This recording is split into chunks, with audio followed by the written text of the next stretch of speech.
मैं हूं आलिया, आप देख रहे हैं ब्रेकिंग बैरियर्स। बेहद शुक्रिया कि आप मेरा प्रोग्राम देखते हैं। आवाम के सर पर पेट्रोल का बम गिराया जा चुका है। 30 रुपीज़ पर लीटर पेट्रोल की कीमत में इजाफा हुआ है। 30 रुपये पर लीटर, 210 रुपीज़ से ऊपर पर लीटर पेट्रोल की प्राइस चली गई है। लाइनें लगी हुई हैं गाड़ियों की पेट्रोल पंप्स पे।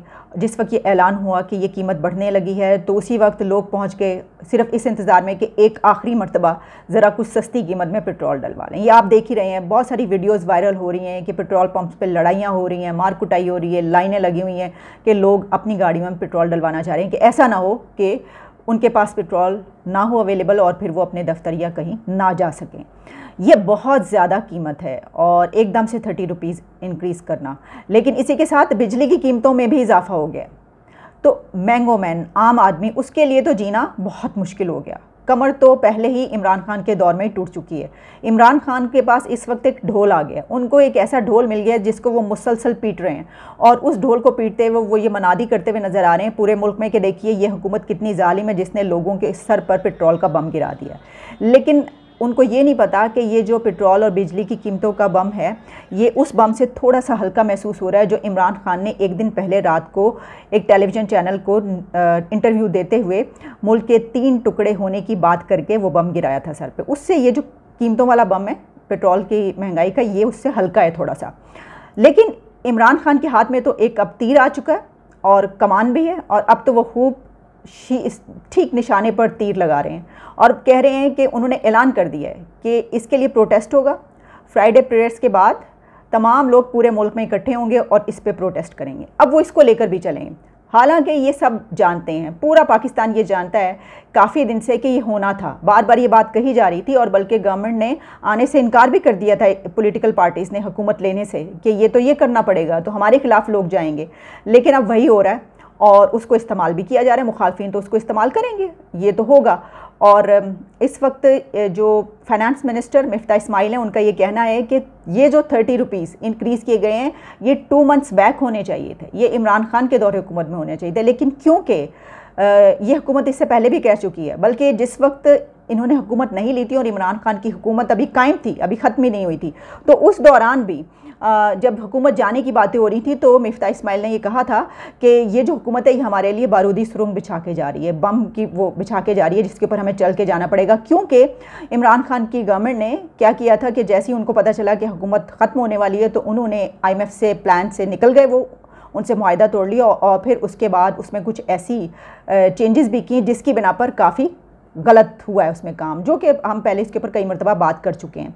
तो वैसे भी लोगों को भी ये पता था कि ये होना है। डिफ़ॉल्ट का तो सबको पता है ना, जब एक मुल्क डिफ़ॉल्ट से बचने की तैयारी कर रहा हो, अपने आप को बचाने की कोशिश कर रहा हो तो उसमें तो ये होगा। और अभी आप देखिएगा आगे बजट है, बजट के बाद फिर IMF प्लान जो है वो फाइनलाइज होना है, तो ये तो अभी कीमतें बहुत बढ़ेंगी, तो हालात बहुत ख़राब होने जा रहे हैं। और सिर्फ यही नहीं, इमरान खान ने प्रोटेस्ट भी कॉल कर दी है और इसके अलावा उनके उस इंटरव्यू पे पाबंदी लगा दी गई है पैमरा की तरफ से जिसमें उन्होंने ये बातें की थी, मुल्क तोड़ने की और ये सब जो भी किया था ये बातें, उसके ऊपर पाबंदी लग गई है। लेकिन वो खुल के खेल रहे हैं। वो कहते हैं ना कि वो मुक्का जो आपने टाइम पर अपने मुखालिफ के मुँह पर ना मारा हो, अगर आप टाइम गुजर जाए और उसके बाद वो मुक्का आप ना मार सके तो फिर वो मुक्का आपको अपने मुँह पर मारना पड़ता है।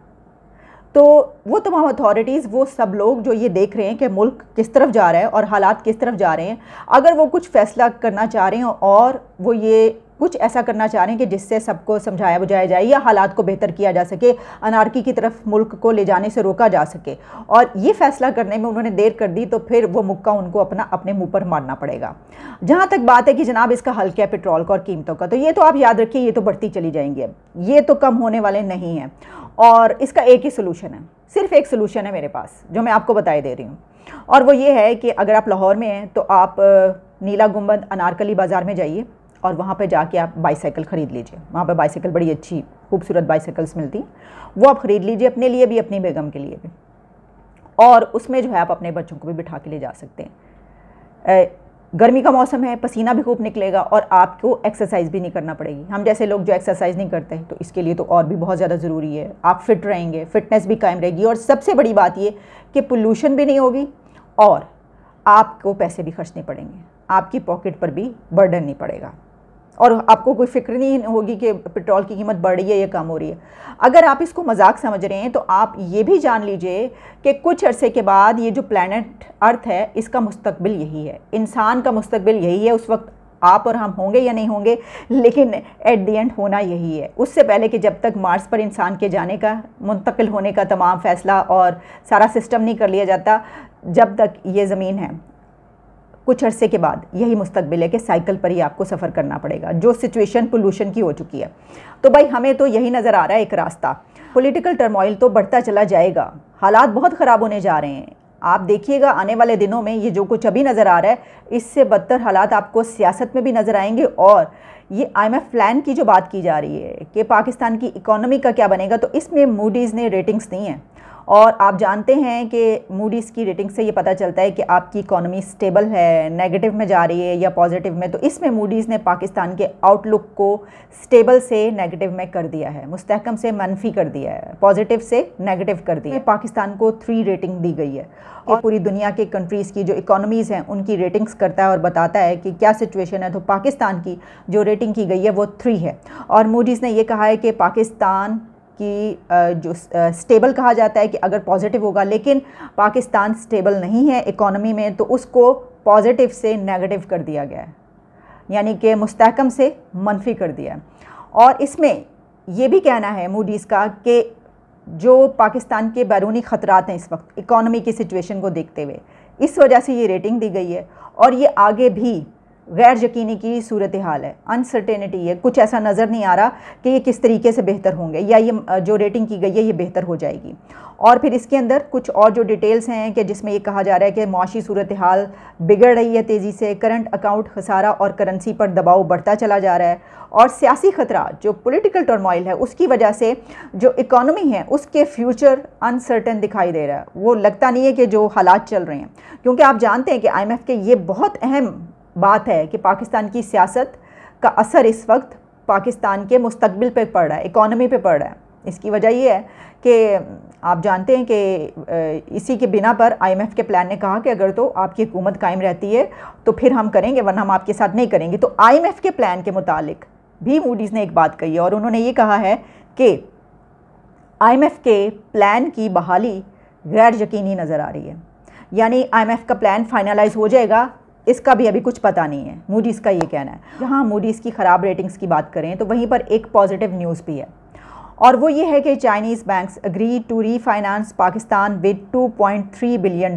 फंडिंग, यानी कि चाइनीज़ बैंक्स ने इस बात पर अग्री कर गए हैं कि पाकिस्तान को $2.3 बिलियन की सपोर्ट दी जाएगी। अच्छा, उसकी डिटेल्स कुछ यूँ हैं जो कि फाइनेंस मिनिस्टर मिफ्ता इस्माइल ने बताई हैं। उन्होंने कहा कि Chinese banks have agreed to refinance Pakistan with $2.3 billion worth of funds which will shore up Pakistan foreign exchange reserves.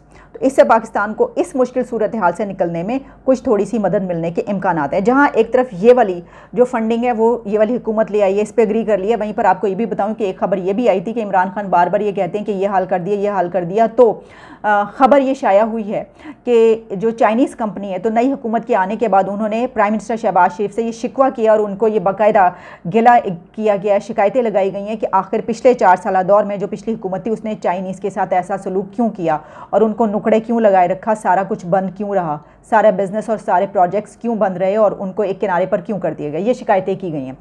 ऐसा महसूस हो रहा है कि जून के मंथ में काफ़ी कुछ पता चल जाएगा कि पाकिस्तान को कितने जो दीगर कंट्रीज़ हैं वहाँ से कितनी मदद मिल रही है। देखिए, हैं तो कर्ज़े ही ना, बहरहाल मांग के ही हम पूरा कर रहे हैं, मांग तांग के पूरा कर रहे हैं, लेकिन मांग तांग के ही डिफ़ॉल्ट से निकलना है। इस वक्त तो यही सिचुएशन है पाकिस्तान की जो इकोनॉमी की सिचुएशन है, तो हालात तो यही हैं। अच्छा जी, अब बढ़ते हैं अपनी आखिरी खबर की तरफ, और वो है पाकिस्तान और अफ़गानिस्तान के हालात पर। पाकिस्तान का एक 50 मेंबर्स डेलीगेशन, एक जिरगा जो कि काबुल गया, और काबुल पहुंचकर उन्होंने वहां पर जो तालिबान TTP कलअदम तहरीक तालिबान पाकिस्तान, उनसे मुज़ाकरात के लिए ये डेलीगेशन अफ़गानिस्तान गया और वहाँ पर उनसे उन्होंने डायलॉग किया। उसमें कुछ पॉलिटिकल पार्टीज़ उनके मेंबर्स शामिल थे, जिसमें पीपल्स पार्टी की तरफ से अखुंज़ादा चटान, JUI की तरफ से एक मेंबर, फिर और भी, तो पूरा 50 मेंबर्स का ये जिरगा था। और ये ज़्यादा इसमें लोग वही थे कि जो उनसे कुछ जहनी हम-आहंगी थी, जो कि वहाँ पे लोग मौजूद हैं और जिनकी वो बात मान सकते हैं। और वहाँ पर कहा यह जा रहा है कि डायलॉग कामयाब हुआ है, क्योंकि इससे पहले हमने आपको बताया था कि सीज़ फायर हुआ है, लेकिन सीज़ फायर का कुछ पता नहीं है कि कब तक है। तो जब ये पता चला कि जून में फिर होने मुज़ाकरात, तो ये पता चल गया कि जून तक ही हुआ है। तो अब ये जो एक कहा जा रहा है कि अमन की बात की गई है और एक पीस प्रोसेस अब चलेगा, सीज़ फायर हो गया है और इस पे एग्रीमेंट हो गया है दोनों की तरफ से, तो उस पे हो सकता है कि आगे कई महीनों तक ये कायम रहे। लेकिन नज़र ऐसे ही आ रहा है कि ये भी कुछ दिन की बात है, जून के महीने तक तो ये रहेगा। लेकिन हुआ क्या है? हुआ ये है कि जैसे ही पाकिस्तान का एक डेलीगेशन अफ़गानिस्तान काबुल कलदम टीटीपी से, बैंड टीटीपी से मुज़ाकरात करने के लिए, डायलॉग करने के लिए वहाँ पर पहुँचा, तो साथ ही ये खबर आई कि इंडिया की तरफ से भी एक डेलीगेशन काबुल अफ़गानिस्तान गया है और वहाँ पर वो तालिबान से मुज़ाकरात करेंगे। अच्छा, हमारे लिए तो ये सिलसिला एक आम सी बात है कि वहाँ पे जाके उनको ये मना किया जाता है। हम तो अफ़गानिस्तान के तालिबान हुकूमत को 12 मरतबा ये कह चुके हैं कि वहाँ से दहशतगर्दी को रोका जाए, लेकिन जब वो नहीं रोक पा रहे तो इससे पहले भी एग्रीमेंट टीटीपी के साथ हुआ था, जिसके ऊपर बहुत शोर हमने मचाया था और हमने कहा था कि ये अपने ही कातिलों के साथ, ऐसे लोगों के साथ एग्रीमेंट कर रहे हैं, लेकिन वो होता चला जा रहा है। और इंडिया ने पहली मरतबा ये किया है, इंडिया की तरफ से ये उनका फर्स्ट स्टैंड है कि अफ़गानिस्तान में तालिबान से वो बात करने के लिए पहुँचे हैं। और अब उन्होंने भी ये एक रास्ता देखा है कि यही तरीका है, क्योंकि जब से इंडिया वहाँ से निकला था तब से लेकर अब तक तालिबान की हुकूमत आने के बाद एज सच इस तरह का कोई डायरेक्ट कांटेक्ट नहीं हुआ था। लेकिन अब वहाँ से डेलीगेशन वहाँ पे गया, वहाँ पे मुज़ाकरात हुए और ख़ास तौर पर कहा यह जा रहा है कि इंडिया की तरफ से जो अफ़गानिस्तान में बातचीत हुई है, डायलॉग हुआ, उसमें जो इंडिया उनको हेल्प आउट कर रहा है वहाँ पे, जैसे कि अनाज है, वहाँ पर फूड की अगर कमी है वो, फिर और कई इस तरह के मामला, तो पहले भी, इससे पहले भी वहाँ पे कंस्ट्रक्शंस के बड़े प्रोजेक्ट्स थे और बहुत सारी ऐसी चीज़ें, तो इसके ऊपर भी वहाँ पे बातचीत हुई है। लेकिन पाकिस्तान को कंसर्न्स तो ये रहते हैं और ये बातें दरमियान में होती हैं कि क्योंकि पाकिस्तान का डेलीगेशन वहाँ पर गया तो इस वजह से वहाँ पर उनको भी अभी है, उन्होंने देखा कि बजाय इसके कि वो पीछे रह जाएँ या उससे बाहर निकल जाएँ, तो उन्होंने भी अब तालिबान हुकूमत से रब्ता कर लिया है। फ़र्क इसमें यह है, जो कि बहुत बड़ा फ़र्क है, कि हमारा डायलॉग हो रहा है बैंड टीटीपी से, कलदम जमात टीटीपी तहरीक तालिबान पाकिस्तान से, और उनका इस वक्त जो मुज़ाकरात हैं वो हो रहे हैं तालिबान हुकूमत के साथ। हम तालिबान हुकूमत के साथ मुज़ाकरात करके देख चुके हैं, उन्होंने हमें कोई फल नहीं दिया, कोई नतीजा नहीं निकला। उन्होंने तो बल्कि पहले ही, बहुत पहले कह चुके हैं कि आपस में कर लें बैठ के खुद ही, तो अब हमें उनसे ही डायरेक्ट बातचीत करनी पड़ रही है। तो चलें, ये एक बड़ी पेशरफ्त है। अभी तक सीज़ फायर की ही बात हो रही है कि यही फैसला किया गया। काफ़ी खबरें जिन पर हम बात नहीं कर पाए थे वो मैंने आप तक आज पेश कर दी। इजाज़त दीजिए, दोबारा मुलाकात होगी। Take care and good bye.